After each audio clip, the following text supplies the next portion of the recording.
थे तो हमने काफी किया, लेकिन अब एक्शन होगा। एसओईस जो है इसकी मैनेजमेंट जो है हमने हुकूमत से निकाल देंगे और इसमें जो है प्राइवेट सेक्टर के बोर्ड अभी लग ही रहे हैं।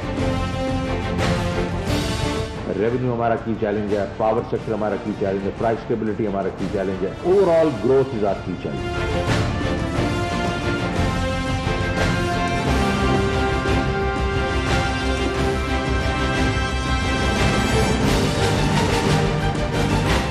अस्सलाम वालेकुम नाज़रीन, आप देख रहे हैं नसीम ज़हरा टेट।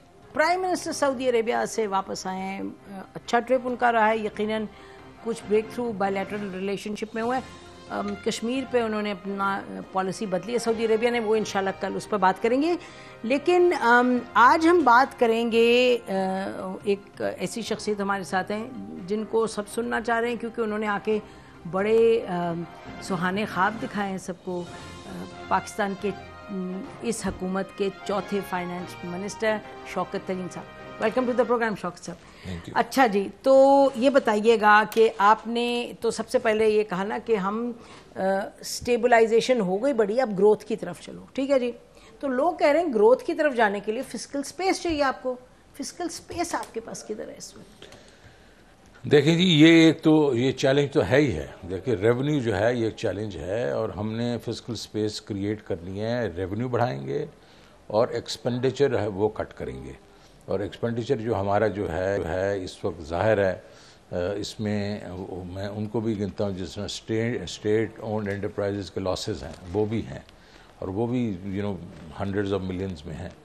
तो वो तो हमें करना पड़ेगा। कैसे सर? एक सेकंड, मुझे आप ये बताएं कि क्यों, देखें ना, आपने जो प्रेस कॉन्फ्रेंस भी की उससे पहले भी बात की, लोगों को बड़ी पसंद आई। आपने नैब की भी बात कर दी, आपने ऑपोजिशन की भी बात, सब कुछ कर दिया। लेकिन ये जो बात है एसओईज की, स्टेट ओन्ड एंटरप्राइजेस की, आप जब फाइनेंस मिनिस्टर थे जरदारी साहब के ज़माने में, जब से लेके अब तक, उससे भी पहले नवाज शरीफ साहब भी, यानी कि ये 90 से बात हो रही है, तो हम क्यों बिलीव करें कि आप कर पाएंगे और 2 साल में कर पाएंगे? देखिए 2 साल के बीच में तो सारा कुछ ठीक नहीं हो जाएगा लेकिन मैं इसलिए कह सकता हूं कि हम कर पाएंगे क्योंकि मैंने किया। बड़े थोड़े लोग ये आपको कह सकते हैं उन्होंने ये किया। हबीब बैंक को मैंने टर्न अराउंड किया था और हबीब बैंक जो था 32,000 लोग थे और 10 बिलियन रुपए जो है सालाना लॉस करता था। 3 साल में हमने उसको ऑपरेटिंग प्रॉफिट 1.5 बिलियन कर दिया और आज वो 40 बिलियन आफ्टर टैक्स पर कमाता। तो बाकी लोग जो कहें ना कहें, मैं तो आपको ये बता सकता हूँ कि ये हमने किया हुआ है, लेकिन ये आसान काम नहीं है। यही मैं कहने लगी थी, अब तो आसान काम नहीं है, लेकिन इसलिए अभी तक ये नहीं हुआ कि ये आसान काम नहीं है। बिकॉज यहाँ ब्यूरोक्रेट्स और पॉलिटिशियन जब वो टेक ओवर कर लेते हैं हुकूमत को तो उनका एक किस्म से इंटरेस्ट पैदा हो जाता है इनको चलाने के लिए, और वो क्योंकि चला नहीं सकते क्योंकि government has no business running businesses, तो वो फिर उसको क्या करते हैं, वो उसको बढ़ावा देते रहते हैं और वो बेसिकली उसमें एक किस्म के रखने डालते हैं। हमने इनको, इसीलिए मैंने कहा, बड़ी सिंपल मैंने बात की कि इनको हमने हुकूमत से निकाल देना है। ये कोई टाइमलाइन बताए ना? ये नहीं टाइमलाइन है, इमीडिएटली आप देखेंगे अगले 1 आधे 2 महीने के बीच में आप देखेंगे हमने एक स्ट्रक्चर बना दिया है और वो इंशाल्लाह एक्शन में आ जाएगा, जहाँ ये सारी जो कम से कम हमने शुरू में 10-15 जो है हमारे डिस्कोज हैं, इस तरीके से 2-4 और जो ज्यादा ब्लीड करती हैं, जो ज्यादा वो तो फिर पीआईए भी ब्लीड करती है, फिर पीआईए जो है स्टील मिल भी ब्लीड करती है, बिल्कुल पीआईए भी ब्लीड करती है, रेलवे भी ब्लीड करती है। तो और इनके प्लान्स अभी इस वक्त एज वी स्पीक प्लान बन चुके हैं, लेकिन हम ये नहीं चाह रहे कि ये पब्लिक सेक्टर के बीच में इम्प्लीमेंट हो। हम चाह रहे हैं कि ये प्राइवेट सेक्टर बोर्ड हो जो इनकी जो ये प्लान्स हैं, इनकी जो पेश रफ्त है उसको देखे। तो ये आप एक सेकंड जरा क्लियर करने दें क्योंकि अहम बात है। आप कह रहे हैं कि उनको ओवरसी करने के लिए ग्रुप्स बनाए जाएंगे जिसमें प्राइवेट सेक्टर के लोग होंगे? नहीं ब्रांच, वो सरमाया पाकिस्तान था, वो सरमाया पाकिस्तान। इसमें जो है अभी हर एक के अपने अपने बोर्ड्स हैं, अपने they now directly report to the ministries. Let's say power sector discoms हैं, वो सारे ये चेंजेस के वो मिनिस्ट्री उनको ओवरसी करती थी, यहाँ प्राइवेट सेक्टर का बोर्ड उनको ओवरसी करेगा। जिनको एक्यूमेंट है उनको पता है कि मार्केट में क्या होता है क्या नहीं होता, किस तरीके से एफिशिएंसी लाई जाती है वगैरह।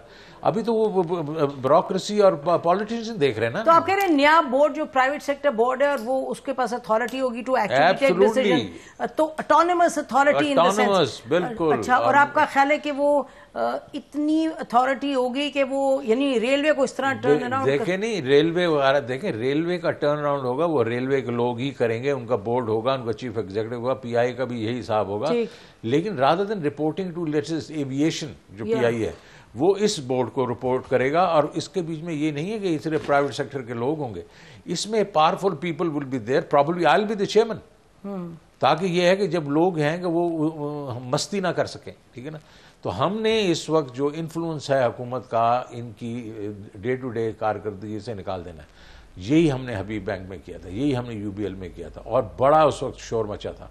लेकिन क्या हुआ कि जैसे ही हमने वो इन्फ्लुएंस निकाला, we started talking market, we started talking about what the market wants out of these। अच्छा, सो टुडे अगर मैं आपसे कहूं कि कॉन्स्टिट्यूशनली कोई जाके कहे जी ये इसकी अल्ट्रा वायरस है जी, कोर्ट में पहुंच जाए, अगला कहे जी नैब पे पहुंच जाए, ये तो आप उस वक्त तो नहीं था। फिर तो आज भी वो कह सकते हैं। आज जो है बैंक के जमाने में ये चीजें नहीं थी। सुनती क्या ना, सुन तो लें बेबी। मैं कह रहा हूँ आज के ज़माने में भी वो अगर मिनिस्ट्री ऑफ पावर को रिपोर्ट करते हैं तो आज भी वो नैब को जा सकते हैं, तो नहीं जा सकते ना, क्योंकि उनकी अपना एक स्ट्रक्चर है और वो जो चलता है, कॉर्पोरेटाइजेशन हुई है इन सब की। और वो रादर देन रिपोर्टिंग टू ये भी तो हुकूमत का ही एक इदारा होगा ना, एक बोर्ड होगा, ये कोई बाहर से तो नहीं आ जाएंगे ना लोग।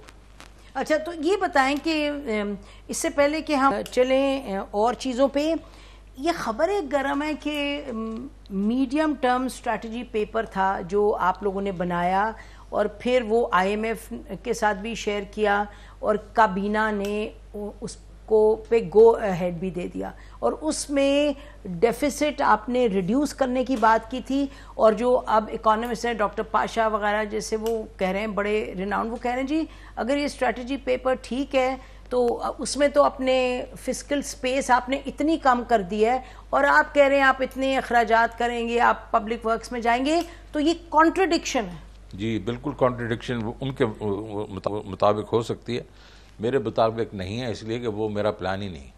वो जो मेरे से पहले कैबिनेट ने किया वो आ रहा है, तो मैंने तो अब उसको उठा के देखना है बड़ी क्रिटिकल तरीके तो वो से। यही तो कह रहे थे मैं क्रिटिकल तरीके से देखूंगा और मैं इंशाल्लाह वो प्लान उनको दूंगा। तो you will revisit that? I will revisit the plan. और मैंने जिस तरीके से आईएमएफ को भी कहा है, वर्ल्ड बैंक को कहा है, देखें जी हमारा कंडीशन चेंज हो चुकी है। अभी देखें अब ये जो कोविड-3 आया है इसके साथ तो बहुत ही लोगों को मुश्किल पड़ गई है, तो हम कैसे अपना फिस्कल डेफिसिट को ड्रास्टिकली रिड्यूस कर सकते हैं 2% और बाकी किस तरह हम लोगों ने ये अपना टैरिफ्स इंक्रीज कर सकते हैं और किस तरीके से हम मतलब ये है कि लोगों को टैक्स पे और ज़्यादा टैक्स लगा सकते हैं।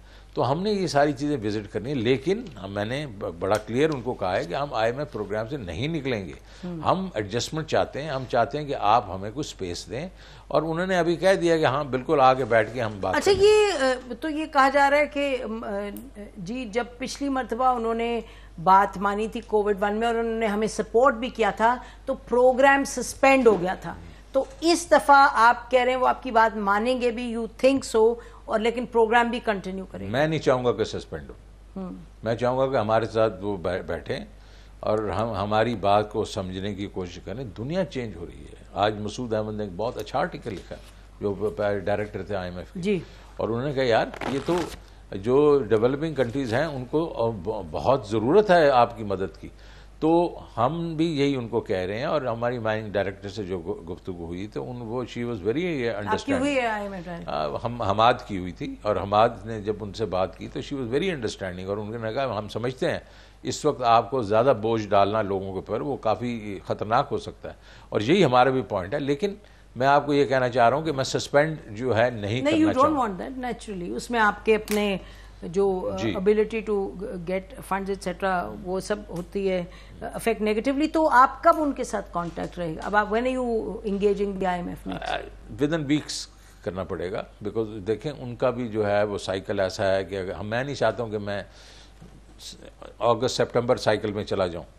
आई वुड लाइक कि जिस तरह अभी रूटीन है उसी में जाऊँ, और इसमें मेरा बजट भी आ रहा है, तो जो चीज़ें हमारी उनके साथ एग्री होंगी तो हम चाहेंगे वो बजट में भी डालें। तो इसका मतलब कि फिर आप एक और मिड टर्म स्ट्रेटजी पेपर बना के फिर उनसे बात करेंगे, बिकॉज जो जिसपे ऑलरेडी वो स्टाफ एग्रीमेंट वगैरह हुई थी उसको आप रिव्यू करवा रहे हैं। देखिए जी बात यह है कि आप जरा लेट मी स्टेप बैक जी।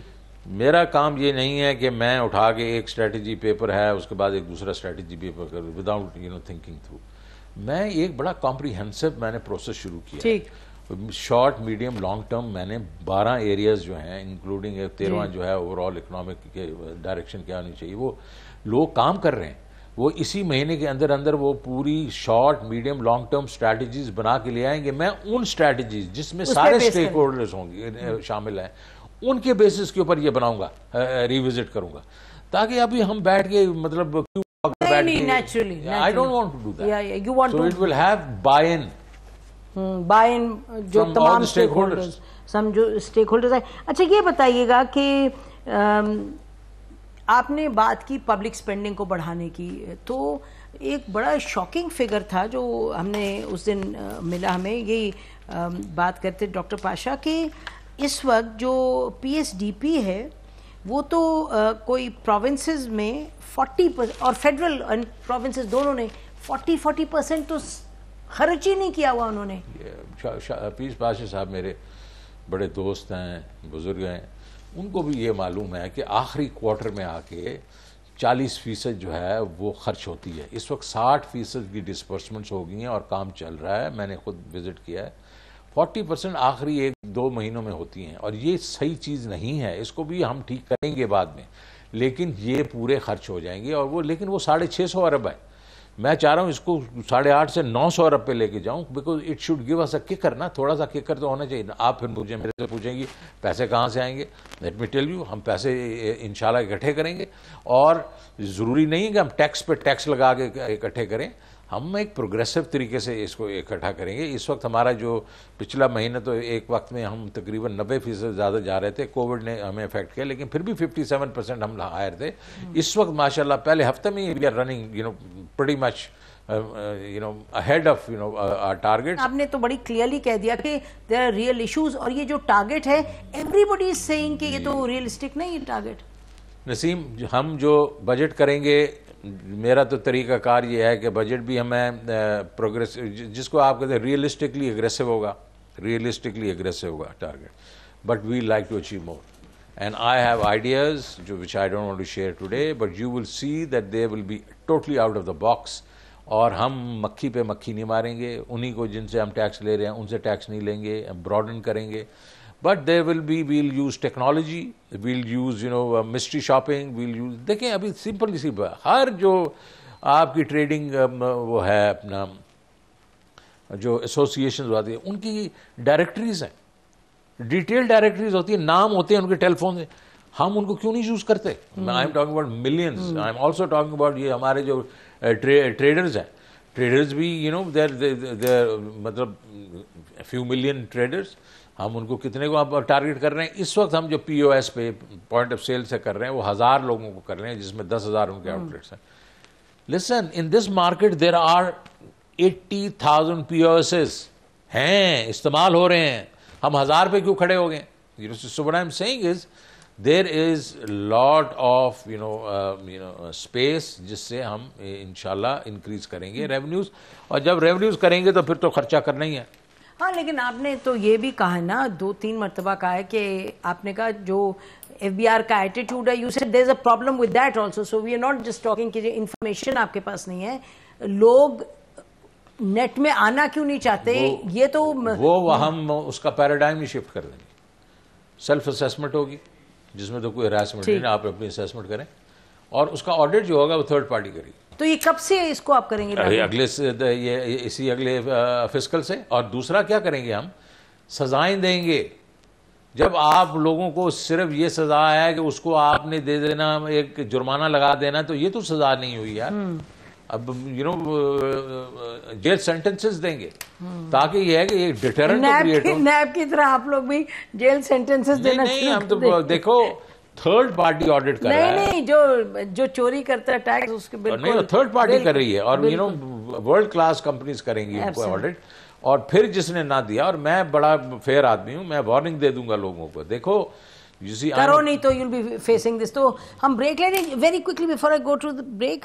एक अगर आप कमेंट करना चाहें, because people keep saying जब हम बात करते हैं तो कहते जी सिल्क बैंक तो नहीं चला, you want to make a comment on silk bank क्यों नहीं चला? यानी कि people say कि जी ये फाइनेंस मिनिस्टर बने तो सिल्क बैंक तो नहीं चला पाए।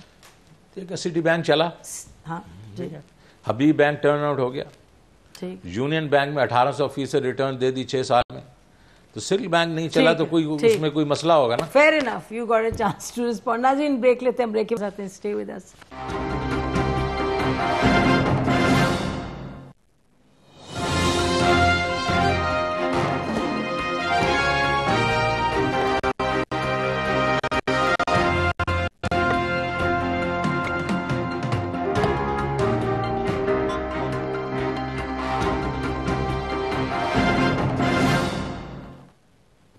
वेलकम बैक नाज़रीन। हमारे साथ इस वक्त शौकत तरीन साहब हैं, फाइनेंस मिनिस्टर, और उनके हवाले से तो everybody is wanting to know कि इनकी सोच क्या, किधर लेके जा रहे हैं। चौथे फाइनेंस मिनिस्टर हैं हुकूमत के, इनसे बड़ी तवक्कुआत हैं। जी ये बताइएगा कि एक्सपेंडिचर जो है डेवलपमेंट प्रोजेक्ट्स में आप इंक्रीज़ की बात कर रहे हैं, हम देख रहे हैं कि लोग कह रहे हैं कि जी ये 1000 प्रोजेक्ट्स हैं इस वक्त, 1000 projects which are under implementation, तो कह रहे हैं उनको कंप्लीट करें, नए पे मॉरेटोरियम लगाएं। नहीं देखें, दोनों चलने चाहिए साथ साथ, कोई ऐसी बात नहीं है। और मेरे ख्याल में आज भी हमारी PhD पे मुलाकात हुई है प्राइम मिनिस्टर साहब के साथ। असद उमर साहब जो हैं इस पर काफ़ी दिलजोई से काम कर रहे हैं कि ये जो तरीक़ाकार हमारा जो है कि हम जो थ्रो फॉरवर्ड है वो बढ़ता ही जा रहा है, बिल्कुल 6-7 ट्रिलियन है तो, लेकिन वो उन्होंने अपने मतलब अभी जो ऑब्जेक्टिव्स उनके यही हैं कि इनको स्मूदन आउट किया जाए और इस वक्त उन प्रोजेक्ट्स को लिया जाए जिसका ज़मीन पे इम्पैक्ट ज़्यादा होगा। तो अगले जो प्रोजेक्ट्स होंगे वो बेसिकली विद ग्रेटर इम्पैक्ट के होंगे। लेकिन हैविंग सेड दैट, आप ये नहीं कह सकते कि जी आप बिल्कुल सारा कुछ रोक दें और पुराने प्रोजेक्ट्स हो, तो हमें we'll have to push those projects but also introduce new ones. But having said that, Asad Umar I think is on top of the situation, he is trying to make sure कि ये एफिशिएंट। ये normal है 1000 projects हों in the pipeline under implementation? यार ये तो अभी इनके लिए तो इन्होंने तो नहीं किया हुआ ना, ये तो चलते आ रहे हैं। और उसके बीच में यह है, इन्होंने काफ़ी ऐसे भी हैं जो कि इन्होंने जो शुरू नहीं हुए थे और थोड़ा थे तो उनको इन्होंने ट्रंकेट किया। अब ये हैं, they are on the table and we basically have to make sure कि वो कंप्लीट वक्त पे कंप्लीट हो।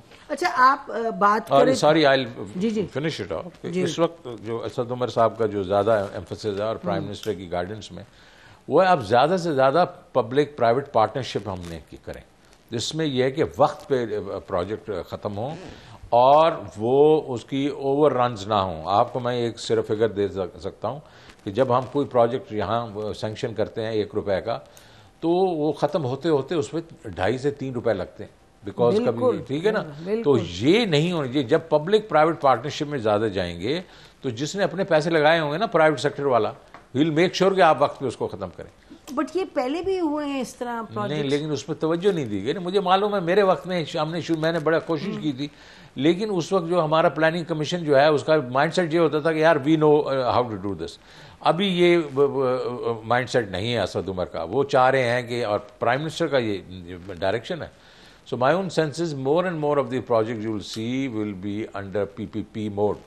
अच्छा ये बताएं कि are we not going to see any increase in indirect taxes? ये बहुत बड़ा सवाल है, क्योंकि जब रेवेन्यू की आपकी बात आती है तो, और मेरा ख्याल है कि IMF का ये ख्याल था कि इनडायरेक्ट टैक्सेस को बढ़ाया जाए, तो ये आप क्लियर करेंगे? आपने भी मेरा व्यू ये है इसमें कि हम जो whether is there direct taxes और इनडायरेक्ट टैक्सेस, इनको ज़्यादा एफिशिएंट करेंगे, इनको बढ़ाएंगे नहीं। रादर देन मैं तो इनडायरेक्ट टैक्सेस को ओवर अ पीरियड टाइम कम करना चाहता हूँ। 17% इज़ हाई, और लेकिन इस वक्त मजबूरी है। मैं चाहूँगा आपको, आपके इसी प्रोग्राम के through their will be certain areas जहाँ मैं रिड्यूस करूँगा, जहाँ से मुझे ये पता होगा कि मैं रिड्यूस करूँगा तो मुझे ज़्यादा पैसे मिलेंगे। तो ये भी होगा, इसी दफ़ा होगा। लेकिन ओवरऑल जो 17% को नीचे लाने में हमें थोड़ा सा वक्त लगेगा, but we would like to rationalise these and make them efficient. अच्छा ये बताएं कि क्या जवान प्रोग्राम जो है प्राइम मिनिस्टर का कि यानी कि आमदनी बढ़े, वो उसे इंसेंटिव दे के पैसे, वो कुछ ज़्यादा लोगों ने उसको लगता नहीं कि ज़्यादा बैंक्स से डिस्पर्स किया? बिल्कुल ज़्यादा नहीं किया। 10,000 8,500 9,000 लोन हुए हैं सिर्फ कामयाब नौजवान का। बिकॉज देखें ये बैंक्स जो है ना, ये बैंक्स ये छोटे लोन कर ही नहीं सकते, इनके डीएनए में नहीं है ये। तो अब हम इसका बिल्कुल एम्फोसिस चेंज करने वाले हैं और हम लेके आएंगे वो लोग जो ये छोटे लोन देते हैं। अखुवत देता है, आरएसपीज देती हैं, अर्बन में देती हैं, रूरल में भी देती हैं। हम इनको साथ लेके आएंगे। ये होलसेल फंड प्रोवाइडर्स होंगे बैंक्स, वो जाके आगे रिटेल करेंगे, वो ही फिर, और उनका लॉस रेशियोज क्या है? Almost zero, almost zero. बिल्कुल। तो हम उनको ये पीछे से उनको फाइनेंस करेंगे, वो आगे इंजन वो अच्छा उनके पास इतनी कैपेसिटी, क्योंकि एहसास प्रोग्राम्स भी जो हैं बहुत से में वो कर रहे हैं उनके साथ coordinate, but you think capacity है कि कैपेसिटी देखें इस वक्त तक अखुवत ने 150 अरब रुपए का तो लोन दे चुका है। वो कैपेसिटी है ना। 880 पॉइंट्स पे उनके लोग हैं जो क्रेडिट असेसमेंट करते हैं। हम उनको पैसे देंगे, वो बढ़ा देंगे, लेकिन पॉइंट ये है कि वो कर रहे हैं और कई मतलब सालों से कर रहे हैं एंड सक्सेसफुली कर रहे हैं। और ये तरीका है, इसमें मैं अभी आपको कहना चाहता हूँ जो कि प्राइम मिनिस्टर की फिलॉसफी है और इंशाल्लाह वो लॉन्च करेंगे इसको कुछ हफ्तों में। But the very fact is कि हम we are sick and tired of this trickle down. Pakistan में ट्रिकल डाउन जो होती है वो कई ऐसे मुल्क होते हैं जहाँ की सस्टेनेबल ग्रोथ हो over a period of 20-30 year, तो वो ट्रिकल डाउन भी काम करती है, ठीक है ना। वो नीचे नीचे जाते जाते जाते टाइम लगता है। हमारा 5-6 साल का तो साइकिल है। जिस वक्त वो ट्रिकल डाउन होने की कोशिश करते हैं, जब नीचे वो पहुँचती है उसके समरात, वो एकदम रिसेशन में हम चले जाते हैं, फिर वो फिर नीचे गिर जाते हैं। तो prime minister he believes in Medina की रियासत, जहाँ हजूर ने सबसे गरीब लोगों के बारे में सोचा और उन्होंने कहा इनका ख्याल पहले रखो। तो हम अब बॉटम्स अप भी करेंगे। We will do the bottoms up, we will go to all those households जो एक सर्टेन इनकम के नीचे हैं और उनमें हम नॉट ओनली एहसास प्रोग्राम तो कर नहीं, ये एहसास प्रोग्राम जो है वो देखें वो जरूर कर रहा है, लेकिन आई एम टॉकिंग अबाउट ये कामयाब जवान, कामयाब किसान, SME। जो SME अभी हम लेके आ रहे हैं, SME is going to be clean credit, no collateral, no collateral, और वो आएगा। अब उसके जो और ये S है, SME का S है स्मॉल, और ये नीचे लेवल पे जाएगा। और कितने लोन्स, कितने के लोन्स देंगे? देखिए इस वक्त तो लाख के लोन है सिर्फ। मैं चाहूंगा कि अगले 2 साल में कम से कम ये 2-3 मिलियन तो होने चाहिए। 20 लाख 20-30 लाख कम से कम। अच्छा मुझे ये बताएं कि ये आइडिया अच्छा आपका, अगर आपने कोई सिनारियो बिल्डिंग की है इस पे कि इफ IMF सेज के जी नहीं, आप जो अपना मीडियम टर्म आपने हमें दी स्ट्रेटजी उससे आप पीछे नहीं हट सकते, डेफिसिट जो है उसको आप उतना ही कम करें, मेरे ख्याल है 2-3% जो भी आपने काम करेंगे, उस सूरत में क्या होगा? देखिए कोई लॉजिकल चीज को कोई रद्द नहीं कर सकता। अच्छा आप कॉन्फिडेंट है? Very confident. और ये नहीं हम कह रहे कि हम नहीं करेंगे। वर्ल्ड बैंक वगैरह ने, ADB ने आपसे हम नहीं कह रहे हम नहीं करेंगे, हम कह रहे हैं हम और तरीका इस्तेमाल करते हैं। देखो जी, आपने नाक को इधर से भी हाथ लगाना है और इधर से भी हाथ लगाना है। रेवेन्यू नहीं, उनका टारगेट ये है कि आपका जो सर्कुलर डेट है वो बढ़ना नहीं चाहिए या कम होना चाहिए, वो हम उनको करके दिखा देंगे। क्या जादू की छड़ी? ब्रेक लेते ना, जिन ब्रेक के बाद वापस आते हैं। स्टे विद अस।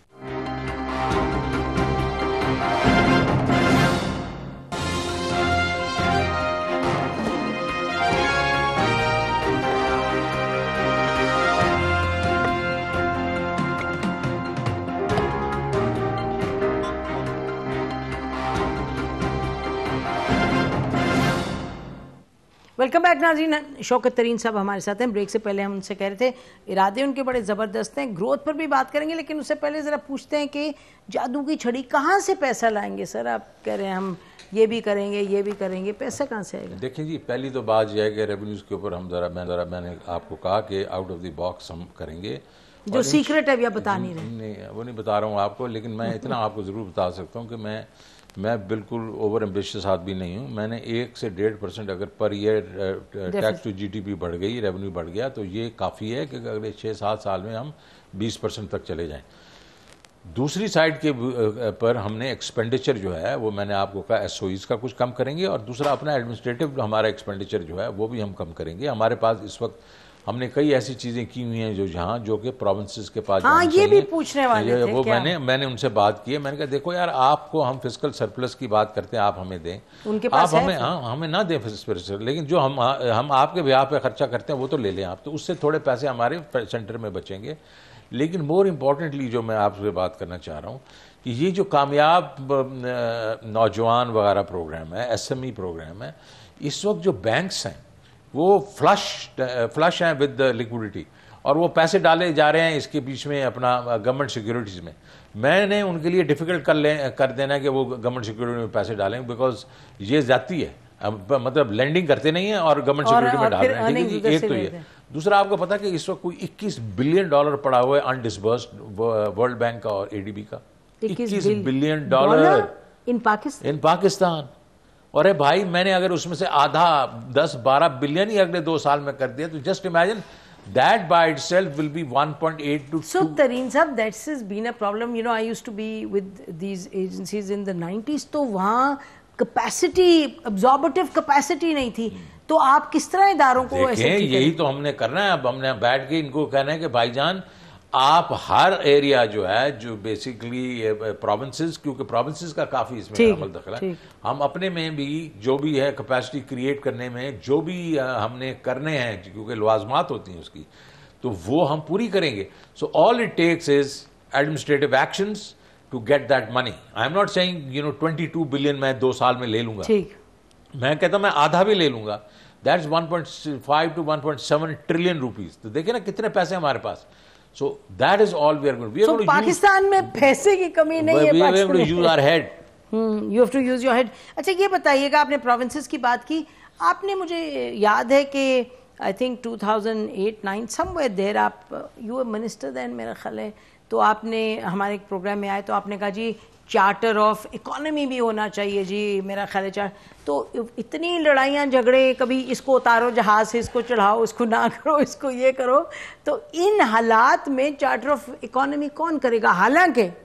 हालांकि शहबाज शरीफ साहब ने असेंबली में तकरीर में कहा था चार्टर ऑफ इकोनॉमी करें, प्राइम मिनिस्टर जरदारी साहब ने कहा कि जी इकोनॉमी पे मिलके करते हैं। मैंने NFC किया था सबके साथ मिलके।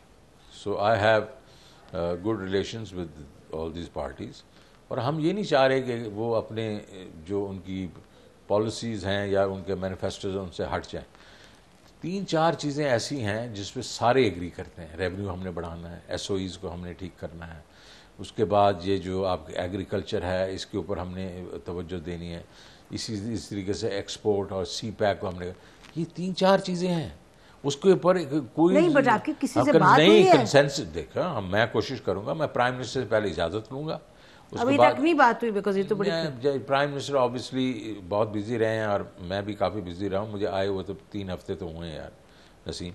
सो वो इजाज़त देगी, मैं इनसे डायलॉग करूँगा, और ये नेशनल इंटरेस्ट की बात है, ये PTI की बात नहीं है, ये नून लीग की बात नहीं है, ये पीपल्स पार्टी की बात नहीं है। लेकिन पॉलिटिक्स में समझते हैं कि अगर उनको लगता है कि हमें धक्के पिट रहे हैं या हुकूमत को लगता है कि वो हमें धक्के दे रहे हैं, तो ये तो लड़ाई झगड़े में, how will you change the track? My own senses के वो धक्के पता नहीं किस साइड पे लग रहे होंगे, लेकिन ये ऐसी साइड है जिसपे कंसेंसस बिल्ड हो सकता है। बिकॉज मुझे कुछ लोगों ने अप्रोच भी किया कि अगर आप चाहें तो हम बैठ के बात कर सकते हैं। रियली? ऑपोजिशन के पीपल्स पार्टी के लोगों ने?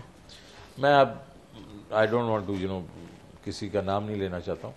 नहीं, नाम मैं पार्टी का कह रही हूँ कि PMLN और पीपल्स पार्टी दोनों तरफ से लोगों ने कहा, आपको दोनों तरफ से कहा। अच्छा, बड़ी इंटरेस्टिंग है। तो और नैब की तरफ से आपको क्या कहे? नैब जिसने आपने, अकॉर्डिंग टू यू, उन्होंने पैरालाइज किया हुआ है ब्यूरोक्रेसी को, नैब क्या आपको पैगाम देते? देखिए जी, और आपने कहा था मैं वादा करता हूँ प्राइम से कुछ करेंगे। नैब जो है वो एक इदारा है जो कि मुशर्रफ साहब ने बनाया था। ये ना पीपल्स पार्टी ने बनाया था, ना नून लीग ने बनाया, ना PTI ने बनाया। तो मेरा ख्याल है इनका इंटरेस्ट ये होगा इसको थोड़ा रिफॉर्म किया जाए इसलिए प्राइम मिनिस्टर बार बार कह रहे हैं और टेबल पे आ जाओ, इसको ज़रा रिफॉर्म कर दे। मेरा ख्याल में इसकी रिफॉर्मेशन की ज़रूरत है। नहीं, बिल्कुल इसमें तो कोई है ही नहीं कोई शक की बात, लेकिन अगेन फिर तो वो पॉलिटिकल पार्टीज को ऑनलाइन लाना पड़ेगा। लेकिन ये तो प्राइम मिनिस्टर ने लास्ट टाइम, आपको पता है, जो एक बनाया था इन्होंने उसकी अमेंडमेंट करने नैब ऑर्डिनेंस की, तो prime minister then pull back. तो प्राइम मिनिस्टर राजी हैं? प्राइम मिनिस्टर जो हैं वो इस वक्त इंटरेस्टेड हैं, और इस वक्त मेरे ख्याल में it will be in the interest of Pakistan, prime minister interested है in interest of Pakistan that everybody should cooperate. Prime minister ये तो नहीं कहेंगे आप एनआरओ देने जा रहे हैं? मैं इस पॉलिटिकल स्टेटमेंट पे कोई जवाब नहीं दूंगा। अच्छा, ये बताएं कि आज प्राइम मिनिस्टर वापस आए हैं सऊदी अरेबिया से कल रात, और आपकी मुलाकात भी हुई है। Just a few words on Saudi जो ट्रिप है और जो उसके नतीजे में फाइनेंशियली देखें, फाइनेंशियली वो मिल के आए हैं, बड़े बड़े उनके जो बिजनेस ग्रुप्स हैं उनके हेड से मिल के आए हैं। वो कह रहे हैं कि 30-35% of the GDP was present in that room. और जो गवर्नमेंट है वो भी पूरी तरीके से चाह रही है कि इन्वेस्टमेंट करे, जिस तरह उन्होंने कहते हैं रिवाइव करेंगे जो हमने जब आए थे MBS पहले, तो उन प्रोजेक्ट्स को रिवाइव करने की कोशिश करेंगे। कोशिश करेंगे जी, मेरे ख्याल में वो उन्होंने एक कमेटी बना दी है जो इसको रिव्यू किया करेगी, जिसमें पहले भी आपको मालूम है ना कमेटी बनी थी जब यहाँ आए थे तो कोई। बट देखिए ना, पॉइंट यह है कि हम बार बार वापस चले जाएं। मैं तो इस चीज़ को नहीं देखता, मैं तो फॉरवर्ड लुकिंग आदमी, मैं तो खड़े होके कब्रिस्तान में खड़ा नहीं रहता हूँ। मेरे अपने अच्छी बात है, बहुत अच्छी बात है, मेरे नज़दीक में आगे देखना है, मूव फॉरवर्ड। तो उनको वो, और दूसरा है उन्होंने आप 500 मिलियन की तो वैसे इन्वेस्टमेंट की बात की है, and there could be obviously हम जो हमारी जो डिफर्ड ऑयल की भी बात चल रही है, वो बड़ा भी देखें। फिगर था 10 पता नहीं बिलियन या क्या बात, अभी वो जब फाइनलाइज हो जाएगा तो आपको पता चल जाएगा। तो there is work in progress on that front also. वो उस पर बढ़े। और तीसरा जो बड़ी बात है वो ये है कि 1 करोड़ उनको जॉब्स चाहिए, मतलब लोग चाहिए, उसके वो कह रहे हैं कि हम आपको बहुत बड़ा हिस्सा देंगे उसका, कह दिया नहीं कमेंट। अच्छा, वन लास्ट क्वेश्चन कि आपने बात की थी ग्रोथ की, आपने बात की, वो सब बात हो गई। इन्फ्लेशन पे आपने कहा था मैं अब वो रखूंगा, गोडाउन्स बनाऊंगा जिसमें चीज़ों को डंप करूंगा ताकि I can dump. What is your plan on that? Strategic reserves की मैं बात कर रहा था। देखें जी, एक तो स्ट्रेटेजिक रिजर्व सारी दुनिया में होते हैं, अपने बड़े 2-4 चीज़ें कमोडिटीज़ के होते हैं, वो तो हम करेंगे। कब करेंगे? ये तो अभी से शुरू कर दिया। 4 मिलियन टन हम लेके आ रहे हैं गंदम बाहर से, हमें 4 मिलियन टन की जरूरत तो नहीं है, मैं अभी से बिल्ड करना शुरू कर रहा हूँ। इसी तरीके से शुगर होगा, इसी तरीके से घी वगैरह में हम करेंगे। लेकिन हमारा ये इशू ये है वो एग्रीकल्चर की प्रोडक्टिविटी का है। बिल्कुल, हम जो है पिछले 2012-13 से अगर आप देख लें तो हमारी जो प्रोडक्शन है वो ऑलमोस्ट फ्लैट है, और हमारी जो पॉपुलेशन वो 2% से ग्रो कर रही है। तो हम तो अब फूड डेफिशिएंट कंट्री बन गए। बिल्कुल, तो जब तक आप इसको नहीं टैकल करेंगे, ये शॉर्टेजेस वगैरह होती रहेंगी। तो मेरा जो अच्छा, इसके साथ फिर इनका क्रचेस चाहिए आपको, जो सपोर्ट स्ट्रक्चर है, और वो commodity warehousing, cold storages, ताकि जो है फार्मर जो है वो इनसे ब्लैकमेल ना हो मिडिल मैन से। मैंने आज भी मीटिंग की है, तो सवाए 2-3 चीज़ें जो जिसमें ये आपका आलू था और प्याज था, उसमें 25 से 35% का मार्जिन था होलसेल में और रिटेल में। लेकिन असल जो मसला है वो ये है कि फार्मर और होलसेल में जो फ़र्क है वो 400% का है, 500% का है, वो हमने निकालना है। और उसके बीच में हम भी मुशावरत हो रही है इंशाल्लाह। और उसमें मेरा इस वक्त यह है कि इमीडिएटली हम ये करेंगे 4-5 बड़ी कमोडिटीज़ को हम जरा रिजर्व्स क्रिएट करें, और उसके भी जिसमें दालें हैं, जिसमें घी है, चीनी है, आटा है। तो बता देना कुछ अगले 6 महीने में, 8 महीने में। नहीं, ये तो इमीडिएटली होनी है ना, इमीडिएटली कर रहे हैं। विद इन नेक्स्ट 30-45 डेज हमें करना ही करना है, बिकॉज़ वरना हमारी इन्फ्लेशन रिजर्व्स आप 30-40 मार्केट से खरीद के रखने, बिल्कुल, और पैसा है आपके पास करने को, आप हमारी वो पैस्को कर लेगी, उसमें क्या इशू है। एक्सीलेंट। चलें जी, आइडियाज़ तो बड़े ज़बरदस्त हैं, एनर्जी भी लग रही है। गुड लक, और होप द गवर्नमेंट सपोर्ट्स ली ऑन दिस। बहुत बहुत शुक्रिया प्रोग्राम में आने का। नाज़रीन, इसी पर हम प्रोग्राम ख़त्म करते हैं। खुदा हाफिज़। पाकिस्तान जिंदाबाद।